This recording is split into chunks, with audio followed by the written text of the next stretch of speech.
how do you advise people who get overwhelmed with the plethora Yeah. of coins that are out there? Basically, what do you explain to them to pay attention to the characteristics of them to know if it's legit or not? The And to answer is add, simple. sorry, and to add on to what Larry's saying, um, are you just a believer in the big three, or do you dabble in these other, What's the third one?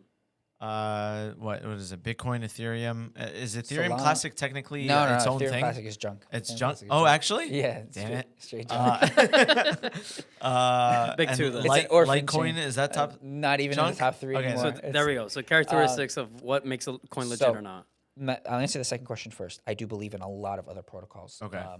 A lot. There's some really cool stuff that's being built, but I don't advise people who don't spend as much time as I am to risk going down that rabbit hole. Like a lot of people fall for the Ripple is, it's small. You should buy. I could buy 1 million Ripple for a couple $100. Yeah, These we are were- penny stocks. So we're talking Exactly. about Or I can buy 0.001 Bitcoin for $100. Most people don't understand the concept of market cap.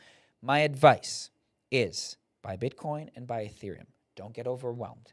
Those if you purchase those things and you own them and you hold them for the long term because it's something you want to invest in. Don't invest in this because Ali told you to invest this. My advice, if someone wants to purchase these things and is asking me questions about all these other things, the advice I give my parents, right, is the advice that I'm willing to give other people. I told them to buy Bitcoin and Ethereum. Hold on to it.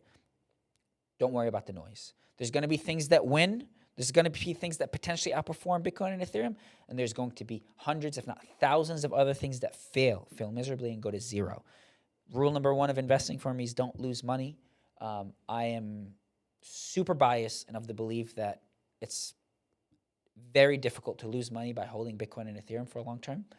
I am not of the same belief that the other coins have the same risk profile. So with investment, you get compensated for the risks you take. The more risks you take, the more reward you could potentially get. So with these smaller coins, you're taking on smart contract risk, you're taking on regulatory risk, you're taking on scam risk, you're taking on X, Y, and Z risk. And if you don't understand all those risks, you're going to get burned. If you're willing to understand those risks and underwrite them, you're going to get compensated for them. Potentially, we could also lose. Those are risks. So yeah, Bitcoin, Ethereum, hold on to it. If you're going to buy something, hold it for at least 4 years. It corresponds with the Bitcoin halving cycles that I've been talking about. Historically, that's worked really well. Ignore the noise. Don't worry about NFTs. Don't worry about Solana. Don't worry about Ripple. Don't worry about Doge. Start somewhere. Start with Bitcoin and Ethereum, and you won't regret it. Okay, so then because the belief by many in my friend group is that it's just luck that Bitcoin and Ethereum they were early in the game, so they're the name brands. They're the Louis Vuitton of the coins, and so everyone just knows who they are. That's why they do so well. But I just wanted to make sure that was clarified here, is that that's not the case, and there is reasons why they do so well compared to other coins. The example I'll give you is it luck that Apple is the most valuable company in the world, or Microsoft, or Amazon? Right? Do people do people give the same investment advice? Say, hey, don't invest in Apple or Amazon. They've already made it. You know, forget how profitable they are. They're up there.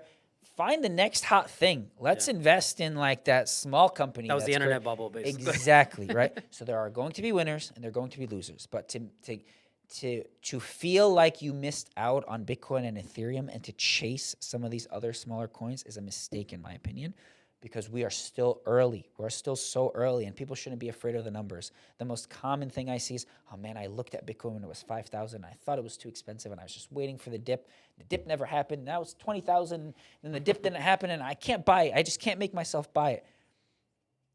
If you had said that and watched what Amazon did over the past 10 years, or what Apple did, or you would have never made it. We are still super early, and I stick by this belief that 4 years from now, people are going to look back and say, dang it, I wish I bought Bitcoin at $55,000. It's this endless cycle of feeling that you're too late. Yes. But the time that you spend telling yourself that you're too late, you're wasting more time, and you're doing the same exact thing. Well, it's lack of education on the reasoning for why it would keep going up. Like someone can understand why Amazon keeps going up, profits, whatever, revenue, right?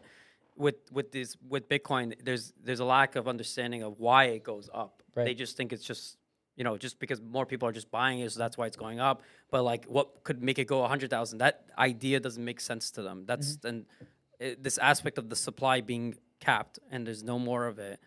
You know, hopefully with this episode, it's much more clear as to why that price drives up. You're the making way a it bet is. on demand. Yeah. That is what you're making. You're not making a bet on profits or how many iPhones they're going to sell next year, how many Teslas are going to get delivered. You're making a bet on demand. demand. You're saying how many humans are there? How many humans know about this today? How many humans have demand today? Do I believe that tomorrow there's going to be more demand than there is today? If so, I should buy it. Because for the first time in human history, we have an investment where the supply is fixed. There's only one variable. There's only one. You're betting on demand. If you think that tomorrow we're going to wake up and we're not going to be interested in Bitcoin and, you know, we're going to move on to the next thing, then you shouldn't invest in this because the demand is going to go down. But this is the purest investment in the world. Do I believe that there are going to be more humans tomorrow, 1 year, 4 years from now, interested in Bitcoin than there are today? Not just humans, corporations, and not just corporations, governments, right? There's going to be entire governments that are going to be buying this stuff. Do I believe that to be true? If I don't, I should not buy this. If I do, I should buy it. It's a great We'll end way it of there. simplifying it. Yeah.